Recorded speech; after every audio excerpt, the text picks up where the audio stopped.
How you doing, folks? Well, I am getting stuck into the Beetle straight away because the weather's good and I've had a good opportunity already to sort out some of the boxes of stuff that came back. Let's have a bit of a look around it.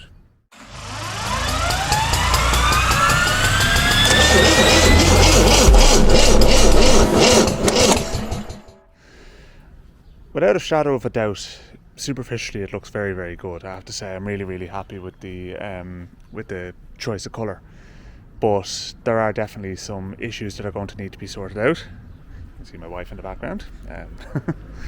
So one of the issues obviously is the fact that I broke the driver's door window, so I'm going to have to get that done straight away. The other thing is there are a few paint anomalies.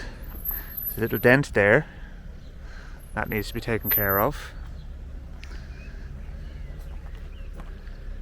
and whatever happened on the wheel arch here, there's some speckles. Basically they're like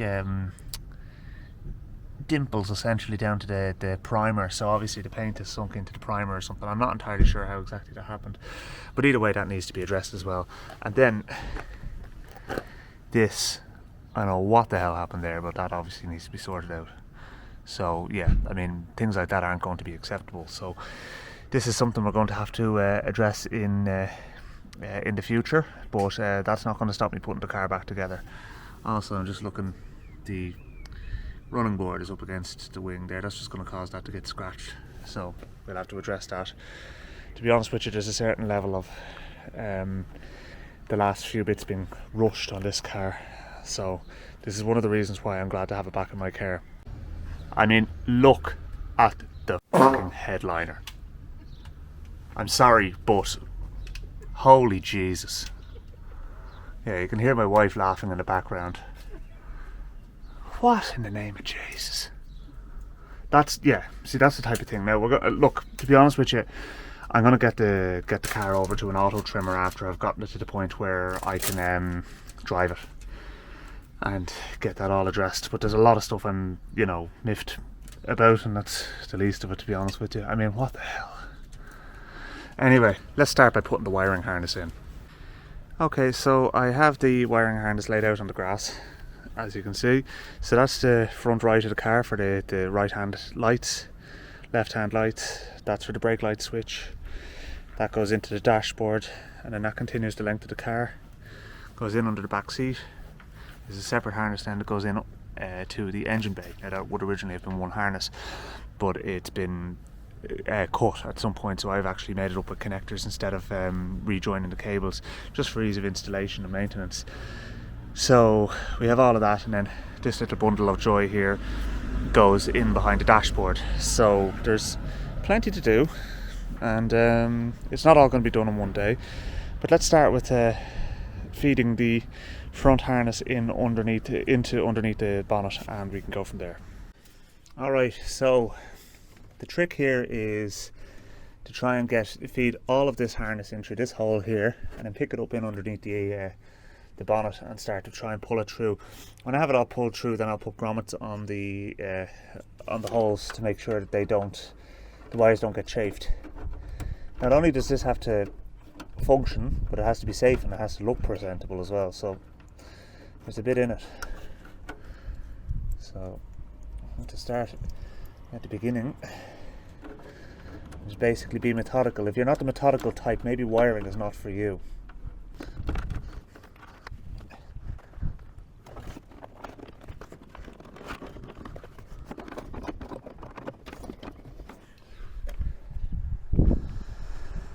Alright, so we're off to, I want to say a good start, but we're off to a start anyway. So let me go in there as well. Make sure you don't snag any wires, and if you feel resistance, stop and find out where the resistance is coming from. Resistance is useless. Okay, so there's the connection for the horn.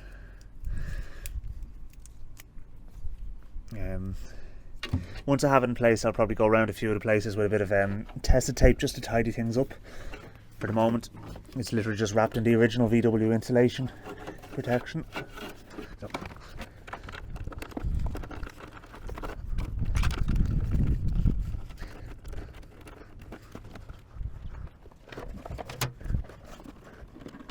Oh, the other thing about pulling a wiring harness into a car is be prepared to cut yourself, because you will cut yourself.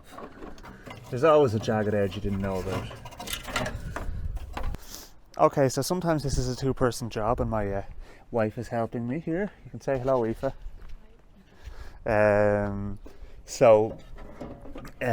Yeah, so basically what she's doing, she's just feeding through the wires as I'm pulling them on this end here.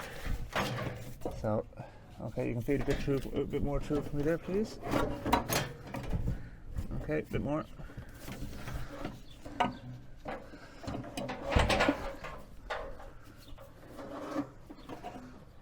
Okay. Tell me when you think there's it's up to the point I was telling you there. No. Is it? Yeah. Oh, okay, grand. Oh, then. Alright, well then hang on there for a second. So yeah, that would make sense actually then. Okay, so it needs to go underneath the brake fluid reservoir. Of course it does. Alright, so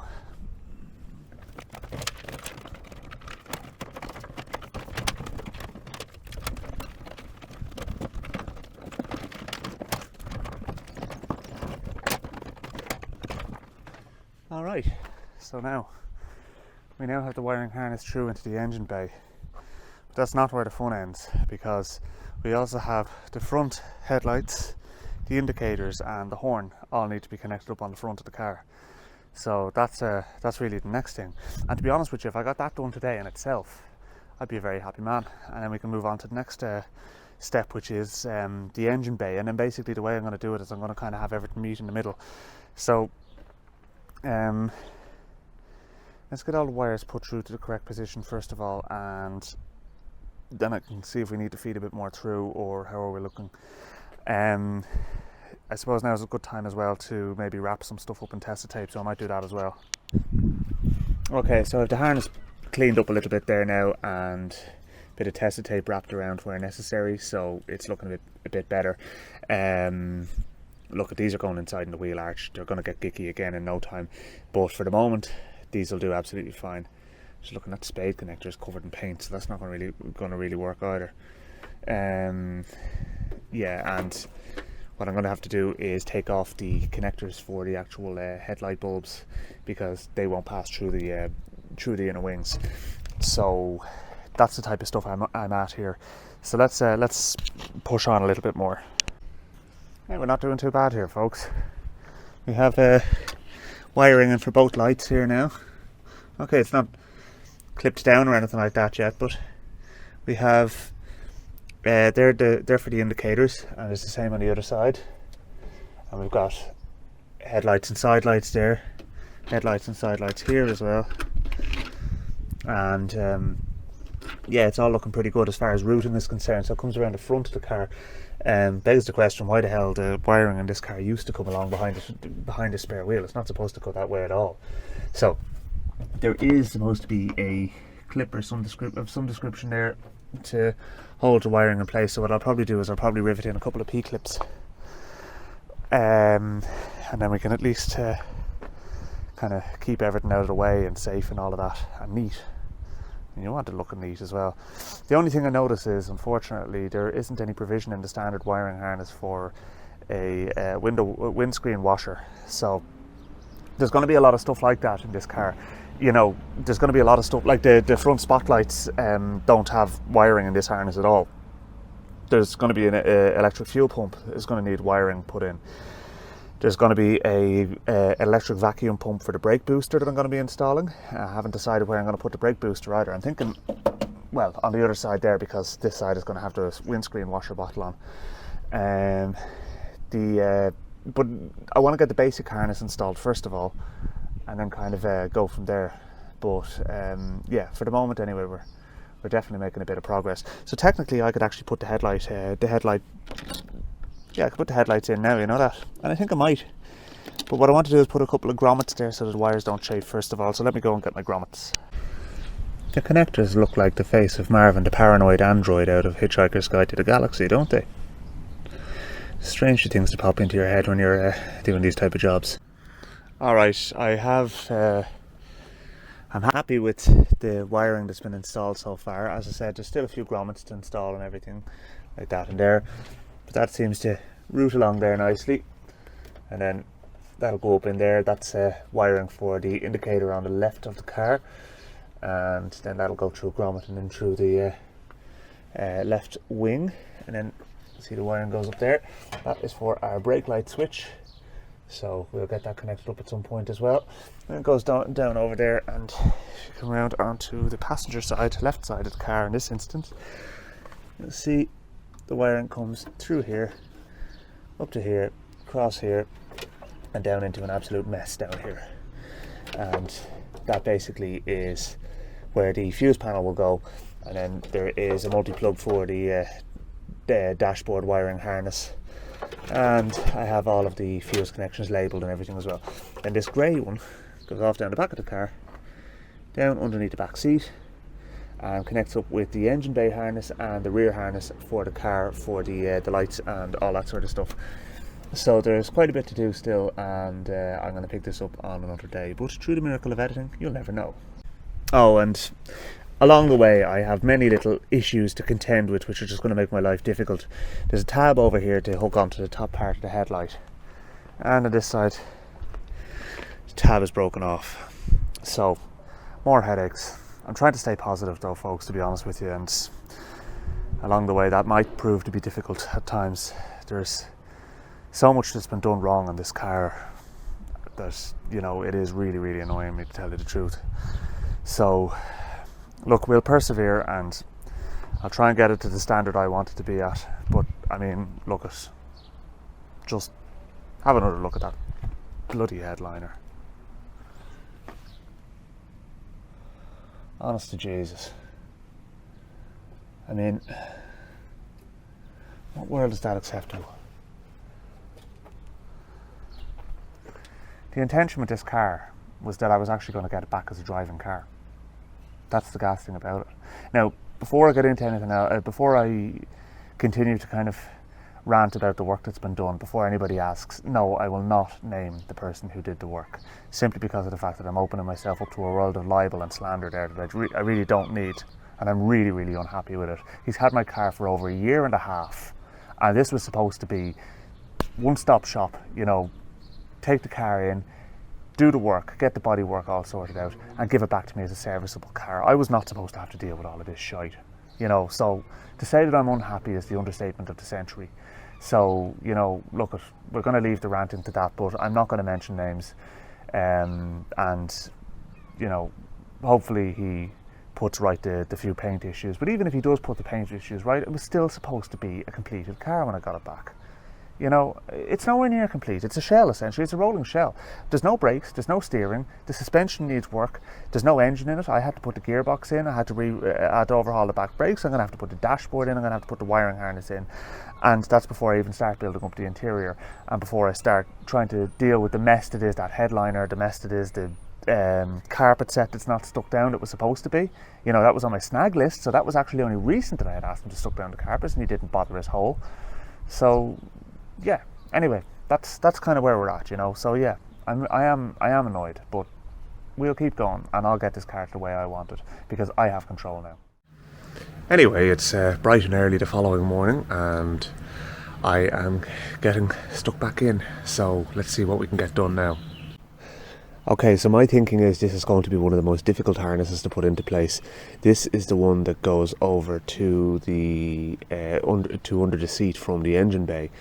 And basically, see the shape of that literally follows the curve of the rear wheel arch. So it actually goes up through there. So I have to feed it in through there, and it comes out.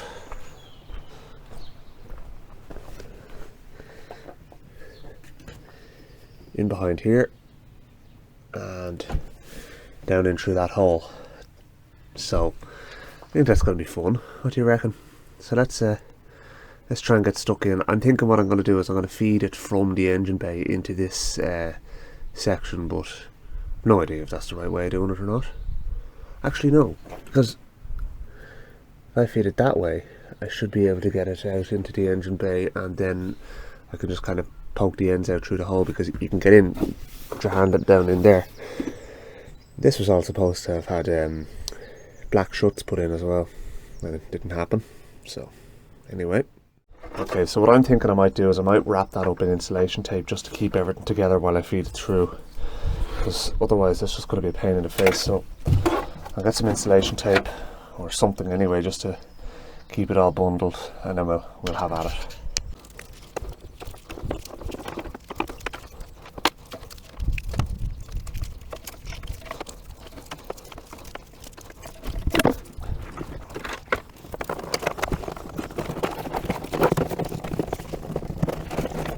We're on the right track. The smallest end of the wiring is actually in the engine bay now, so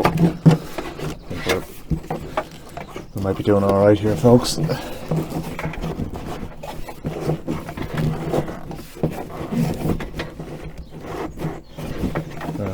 Let's just leave that there for a second.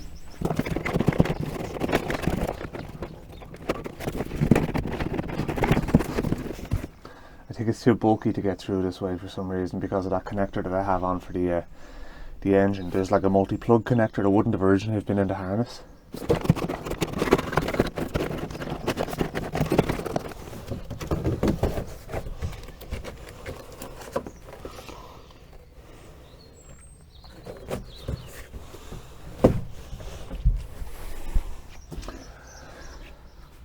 Wishful thinking. I thought maybe I might be able to see something back there, but no. Incidentally, I've never put a wiring harness into any car before, so this is a big first for me. There's loads of foam up here, and that's what's blocking the harness from coming through.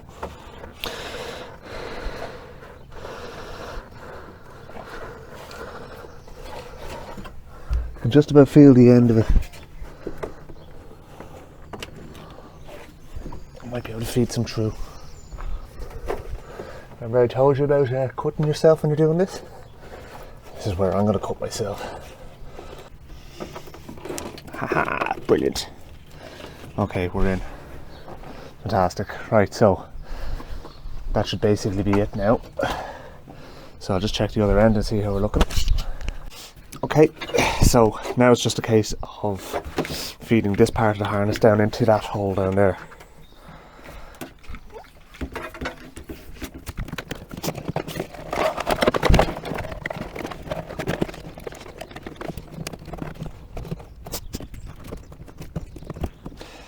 Alright, so with the wiring harness going to the engine bay and the wiring harness going to the front lights. So let's get the rear lights wired up now. That's the next thing. So at least that way then the front and the back of the car are actually wired. Then we need to just worry about the middle of it. I think that sounds like a plan. Okay, so these are the two tail light harnesses here, right? So they're going to go in afterwards. But what we need to do is route the cables first of all. So first thing we can do is we can take off all this red tape, because that was just literally for keeping everything together. And I definitely did cut myself. I cut my hand to ribbons. Okay. So now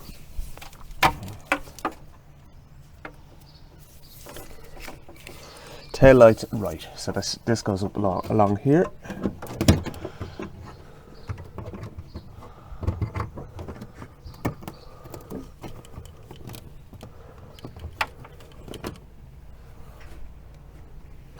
And you have your engine harness here. That's just literally a multi-plug, which we can plug the engine harness into, and then we can tidy that up when the engine's actually in. And then this lad comes down here, so that's for the left lights.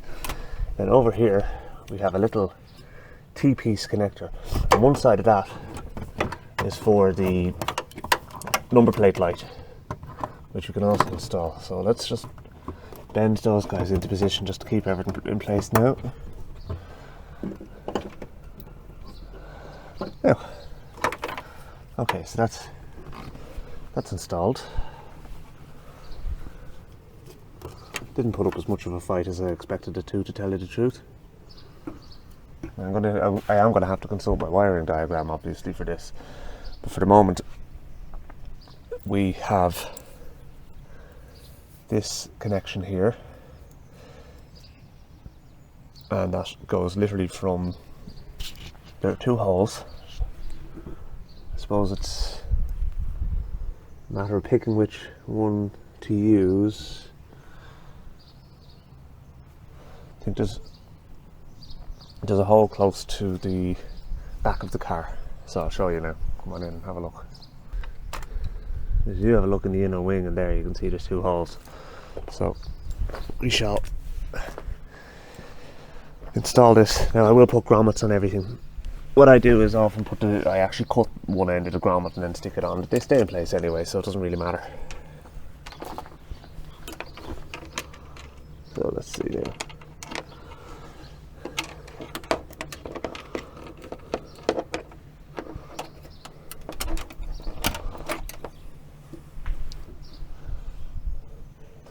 The thing about these type of things is if it looks right, it probably is right.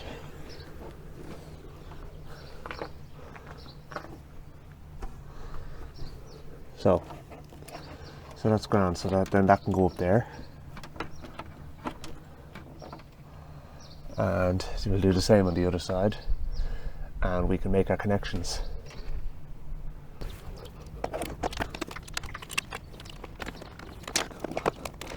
I think I've got the right hole there because there's a natural curve in the insulation and it literally lines up perfectly with that. So that's pretty good. So there is also earthing points I'm going to have to remake as well. So there's a few little self-tappers that are holding down earths that I'm going to have to install, and we can worry about that afterwards. We'll get our main connections done up first. If you're ever doing a job like this is exactly what you need. A big colour print of the wiring harness. So this is actually very useful. So now what we need to do is we need to find out which connections are for our right hand tail light. So brake light right should be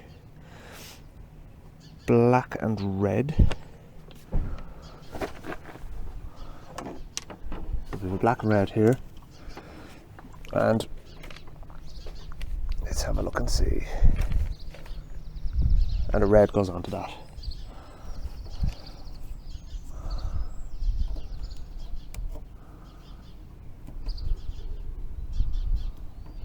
You know what? I'm going to clean some of those connectors because some of them are fairly piggy looking. Okay, so red goes onto black and red, as I said. So that's this one here. So that's the brake lights connected. So now we have indicators and tail lights on the right.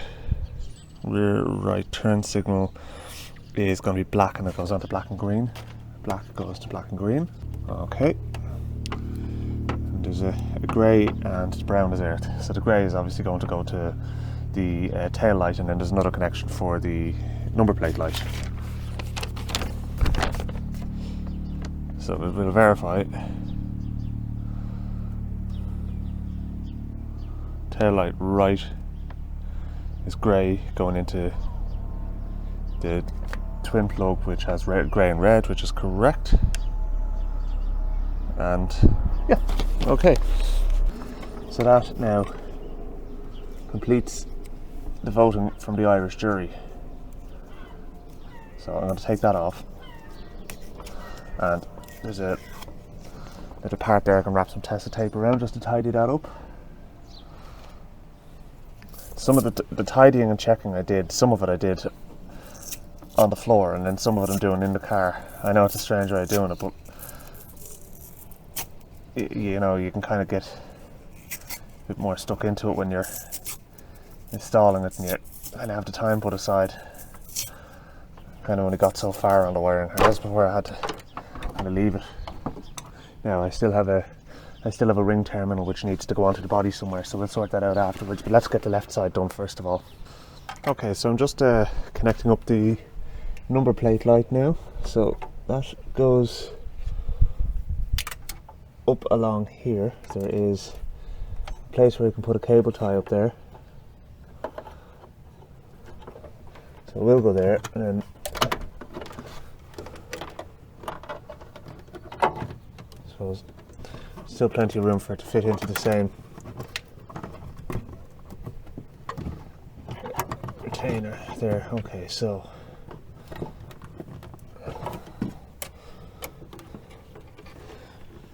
plenty of cable ties and everything used on this now when the time comes. Okay, so that's that.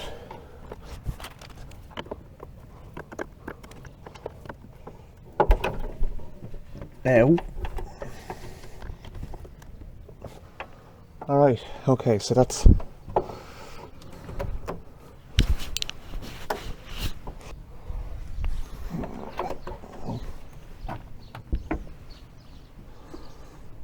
just making sure there's enough slack. And there is. Okay, so we're okay there now, so. Alright, so I'm going to make up my earth connections now, so I just need to get a wire brush and just clean up the places where the earths are going to go onto, and then what I'll do is I'll treat them with a bit of corrosion inhibitor to stop them from rusting. Okay, so I have a P-clip here to put on as well, so at least that'll keep everything neat. And there's 2 earthing points to go on here because the one from the number plate light actually comes down to this point as well. So what we'll do is we'll shorten this and loop it around. So it needs to be about that long there. We'll put a ring terminal on it. Alright, just strip back the wire.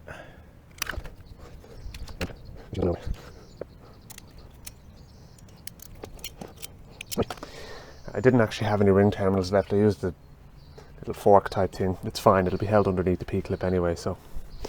Alright, so that is now a successful connection made there. So what we'll do is we'll tidy all that up afterwards. Obviously I'm not going to leave it like that. Okay, so in one fell swoop, that is the engine bay wiring done and the rear lights, so I'm happy.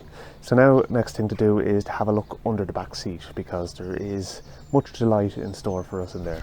Okay, so the first thing I'm going to do is I'm going to take the carpet set out from the passenger side because, well, it's not stuck down anyway, so.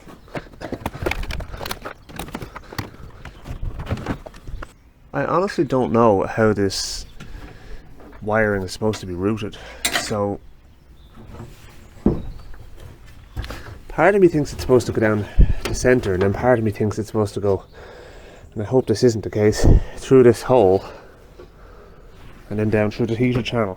It does go through the heater channel, doesn't it? Oh, that's going to be great fun. That was in the heater channel. I'll be looking for that. I know exactly what it is. It's for the window winder mechanism. I could see myself being quite successful if I decided to try a career in hair braiding after this, you know that? Rest assured I'm not going to. I can't even get the little bit of hair to stand. It's to sit down at the back of my head there, so. Right, so again with the insulation tape, I think I'm going to just bundle all these wires together. As far as I can tell, it goes down through here and out here. But see, the thing about it is that I suppose it could go along there. I suppose it has to, doesn't it? There's a vent cover that goes there, and I'm thinking that vent cover will actually cover over the harness. So if the harness disappears down into here, comes out again here, continues along there. I'm also conscious I don't want it to get in the I don't want it to get in the way of the seat runners. Okay, so let's start by getting this all wrapped up. You'll see there's all new connections on the end of this. They're all properly crimped on, and basically the idea there was that I can actually just make the connection underneath the back seat after I've fed the engine bay harness through.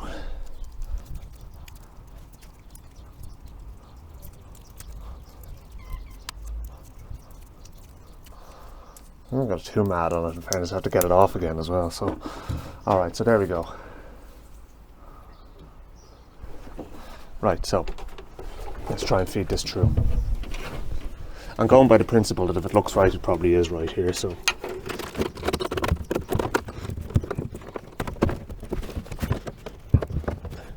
Don't see why I couldn't go down that hole instead. Make more sense actually, wouldn't it? Because, yeah, I'll do that.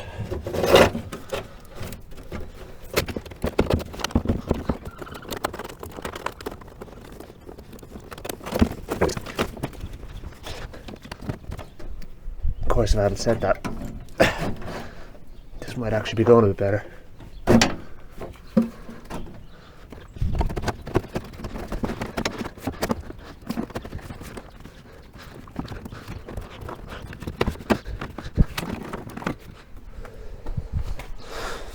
What do you think, folks?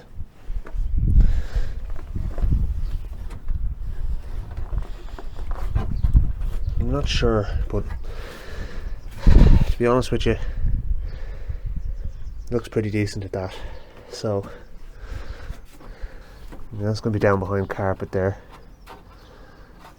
and obviously a carpet piece that runs along there as well. So why don't we put the carpet over that and see how that sits, and then what we can do is we can start making our connections under the back seat.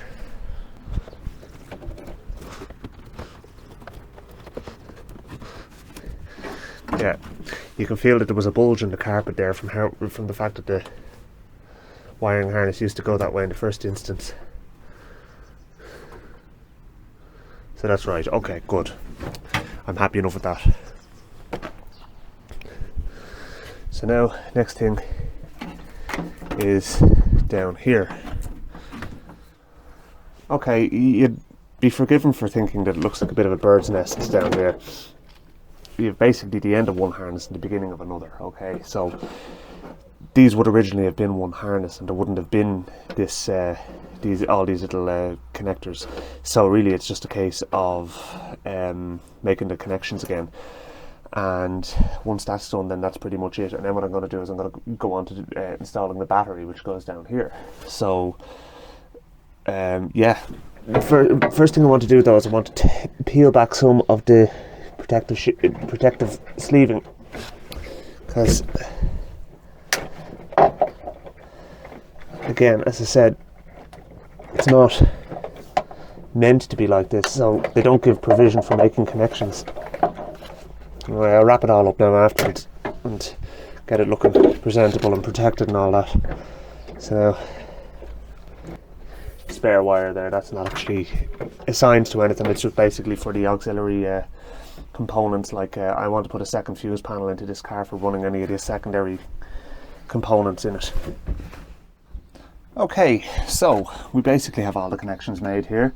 The eagle-eyed amongst you might notice there's a blue wire going to a green one here. That's because this car would originally have had an alternator regulator down here, and that's been deleted.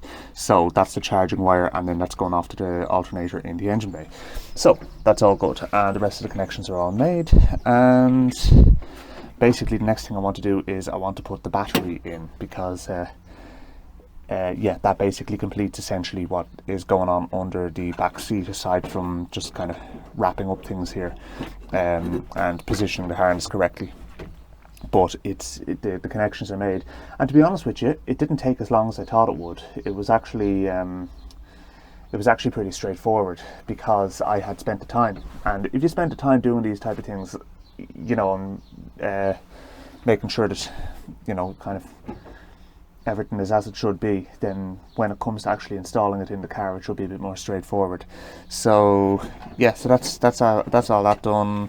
That's going to be the connection for the battery to go into, and then the main power feeder going off down to the fuse panel. And then this lad here is going to be the I can't remember what the hell that one's for. I will find out. I'll have a look at black and red. It's obviously a main power supply. Oh, the starting motor. That's what it's for. There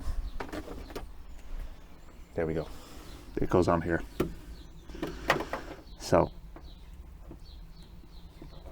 I'll verify that, but I think that's what it's for anyway. And that would make sense, because so far there isn't actually a wire for the starting motor. So I'll get all that taken care of. Okay, so now this is the next thing to do, is to put the bonding lead in for the battery, as in the grounding strap. So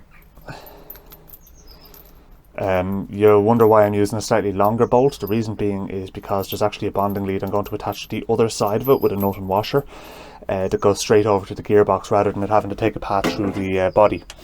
I just think it's a good idea, because it means then that your starting motor is not trying to find a path to the ground by having to go all over the car. So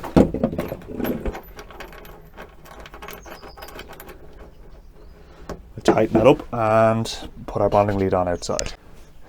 Okay, that was a bit more of a faff than I was hoping it was going to be, simply because of the fact that that body bolt was impinging on the other side of that bolt there. So it's not actually touching it, but what happened was, when I wanted to put the nut on for the bonding lead that's on the other side of this stud that goes over to the gearbox over here, I couldn't get it on. So what I had to do is I had to loosen that off, which has a nut on the other side, so I had to put a vice grips onto it and try and get it out that way. So it was a bit of a faff, as I said. Anyway, right, so that's that done.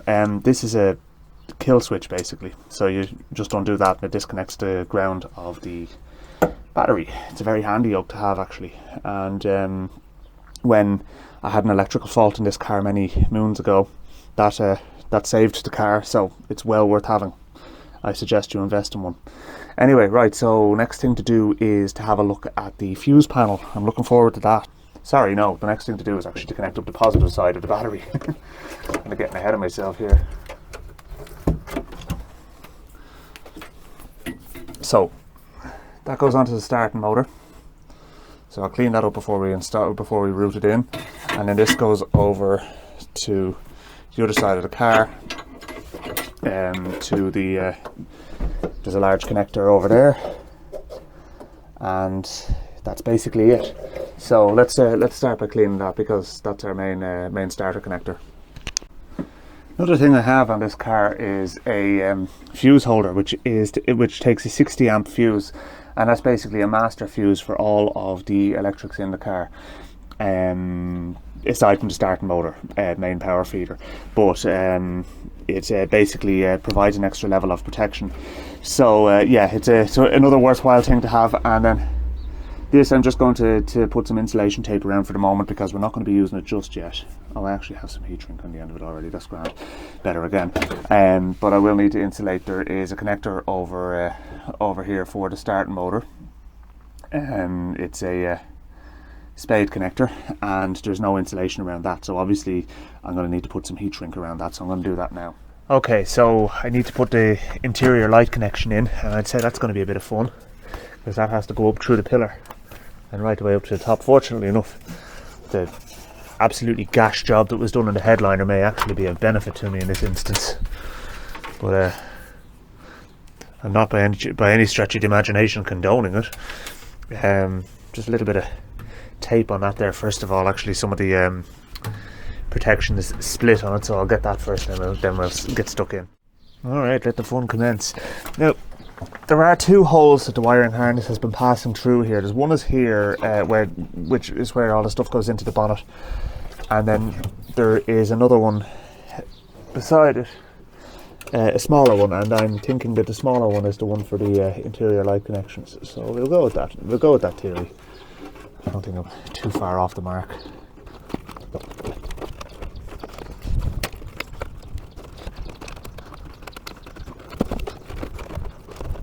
Now there is also connections here for the the door switch, and there's a little stray cable there which I'm actually going to put some insulation over. That will be for the alarm. There's going to be an alarm in this car at some point again, but for the moment I'm just literally putting the bog standard stock wiring harness back into it, and then we can add to it later, because I want to kind of treat it as a separate harness. That's the whole point of this exercise. Alright, now, so I need to give myself a little bit of slack here as well on the other wiring, so I don't want to completely snooker myself. I see what's after happening. It's up there all right, but what's happened is it's gone around the corner, and it's actually along the front of the on top of the bloody windscreen instead. Now I think I'll have to pull it out a bit.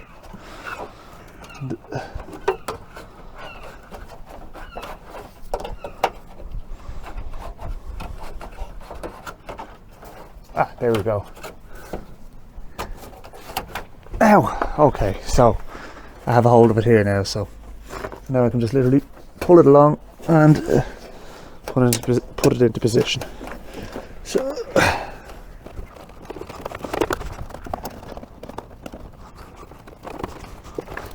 alright, now let's see why it is so bound up here because I'm in a bit of a knot. The next thing we need to do is connect in the fuse panel. That's going to take a bit of doing. It's a bit of this job I really haven't been looking forward to be honest with you.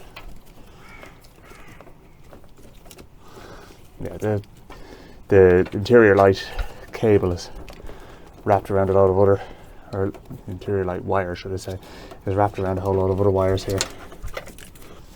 So once I get that freed up, that will give me a lot of slack because it's kind of wrapped around the harness connection for the dashboard.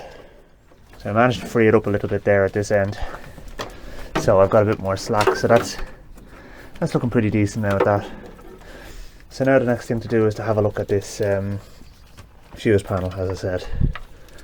See how we get on with that. I'm actually going to remove any tape that was put on previously because it's just going to end up throwing me.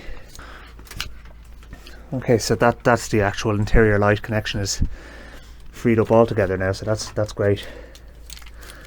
So just by removing that tape, that made life a bit easier.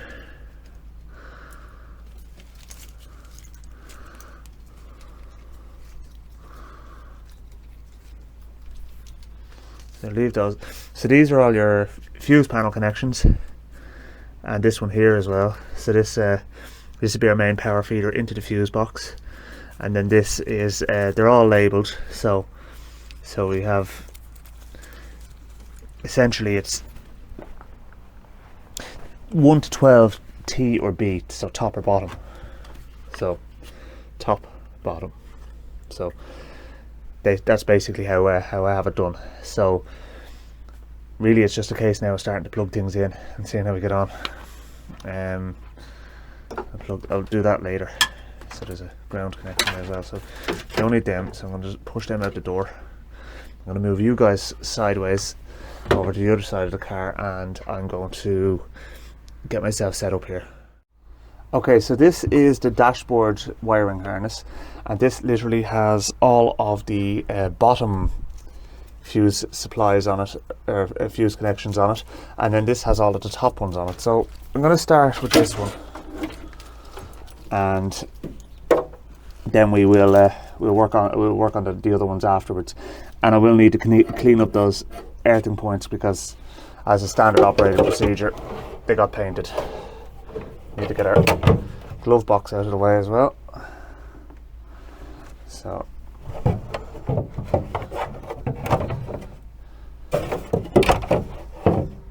we go. Be all right there.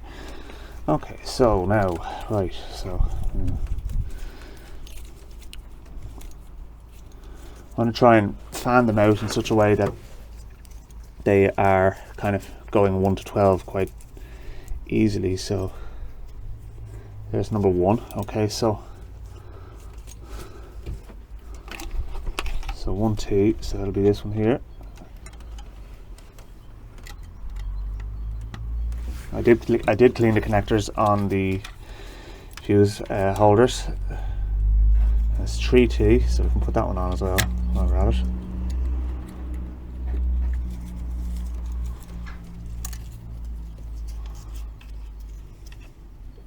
That's 2.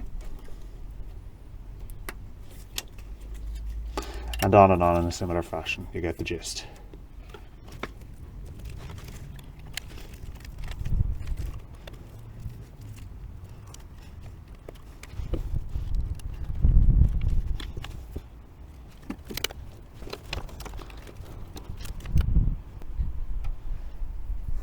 That's the other door switch, so we'll need to connect that in at some stage as well.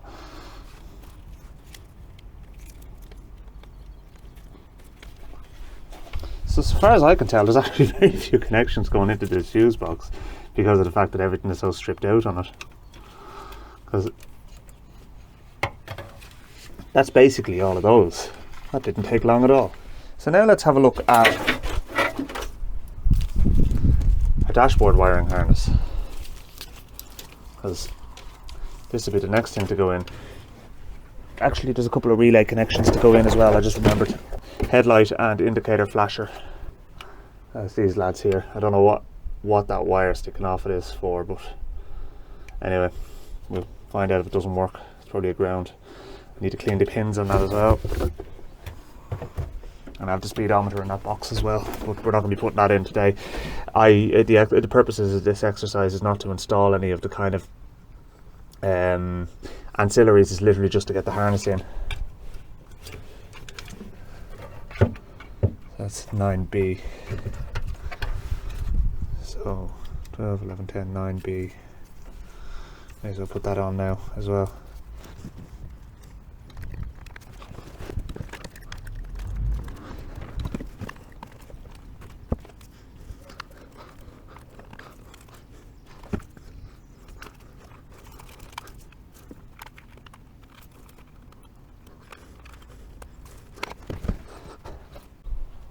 Alright, so next thing to do is to start plugging this in. So this is this wiring harness goes up along here and essentially connects in the dashboard. But I suppose it would go more like, yeah, it'll go like that. And you have your column switches, hazard light switch. I left the switches on, it's just handier. Light switch. That's the start, the key switch for to start the car. These are gauge lights, and then there's your multi-plugs to interface with the other harness as well. So there's a bit in it, but yeah, quite a lot of connections. So without further ado, let's just get stuck in, and then what we can do is once I have all of those connections done, I will install the fuse box.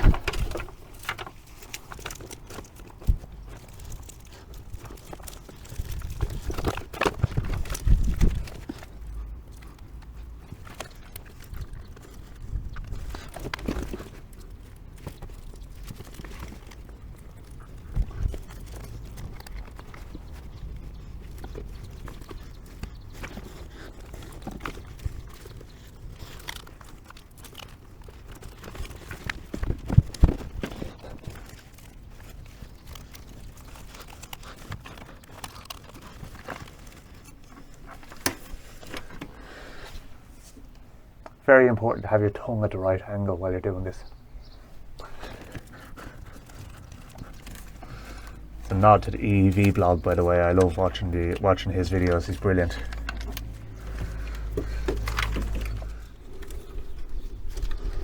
Nearly there, folks. Doing well. So, next thing I'm going to do is I'm going to clean up that grounding point, because there is a few grounds to make as well. So I'll get the wire wheel on that, dicky that up. There is another one in behind there. That's probably for the likes of the radio and the gauges and stuff like that. So while I'm at it, I may as well sort that one out too. So, but I tell you, actually, you know what? Yeah, no. The first thing I'm going to do is I'm going to get those relays connected in, because I'm just procrastinating about that, and then we can worry about the other stuff afterwards.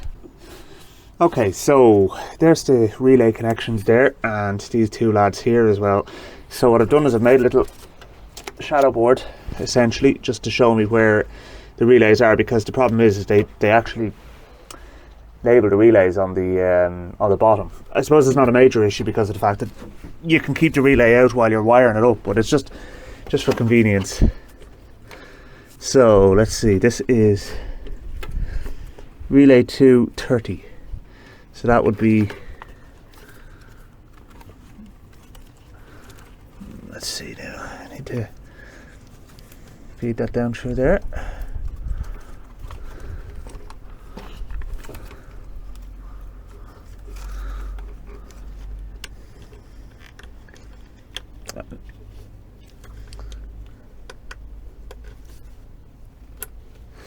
There we go, relay 230. So now the fuse panel is in, everything is wired in there, just a case of doing a bit of tidying up and screwing the fuse panel into place. A few cable ties here and there, that'll all be grand, and we can call that a win then on that one. So that's I have my grounds connected. I cleaned up all the grounds. Actually, one of the things that you'll often find in classic cars is that a multitude of electrical problems that you find on classic cars can actually be sorted out by just cleaning your grounds. So there's a ground there, which is kind of a comb-shaped thing, and then just above it to the left is a sort of a little castle type thing with some more spades on it as well, and that also needs to be cleaned up. So if you clean those two, clean all the spades that go onto them, you'll probably find you'll sort out an awful lot of intermittent electrical problems that you have. Just a little tip for you there to consider. So that's basically it. I have to route the wire for the driver's door switch. It's just a single wire that goes over there, and this is for the wiper motor. Now, the wiper motor is actually, the connections are actually soldered on normally. So what I've actually done is I have cut the wire and I've put new spades on there, okay? And I'm going to make a harness on the wiper motor. So the wiper motor connection goes in through, there is a grommet here which I need to try and remove because those spades will not fit through the grommet as it is. Ow. I'll get a suitable tool for removing this. We're gonna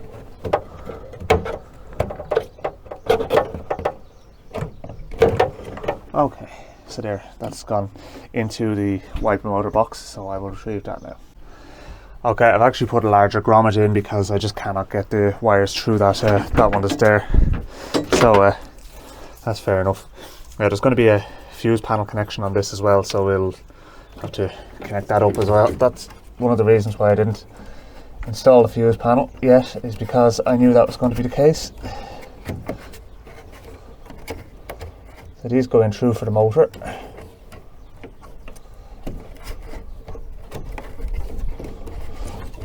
Alright.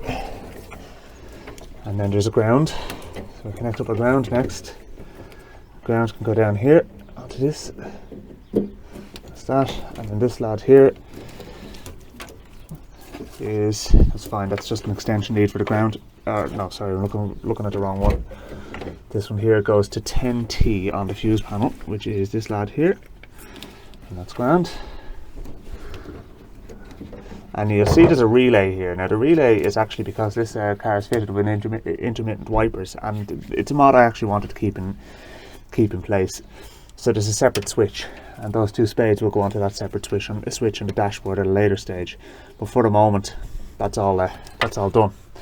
So simple as the wiper motor can connect onto those connections inside the wiper box inside under the bonnet. I keep calling it an engine bay. It's not an engine bay. There is no engine in there. I could put an engine in there, but I'm not going to. Put my little Briggs and Stratton engine in it.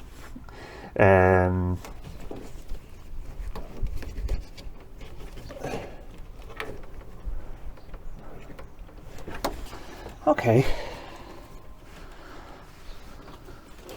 So I have to say, folks, I'm going to call this a very successful day. I've got the wiring harness in for the taillights, for the taillights, brake lights, indicators, front headlights, side lights, indicators, horn, all the dashboard, all the switches, instrumentation, battery, starting motor, and all of the engine wiring is in there as well. It needs to be there for it to run it, except for the fuel pump, because this is going to be running an electric fuel pump.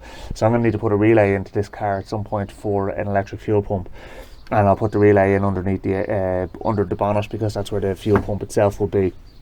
So we will we'll figure that out at a later stage. But for the moment, all the stock wiring is basically in the car, and that will all go in behind the dashboard. So a very, very successful day, folks, and I think I'm going to leave it there. So thanks very much for watching. Please don't forget to like and subscribe, and follow me along my journey on getting this 1303 back on the road, because there's still so much to do. Thanks for watching. Chat to you soon.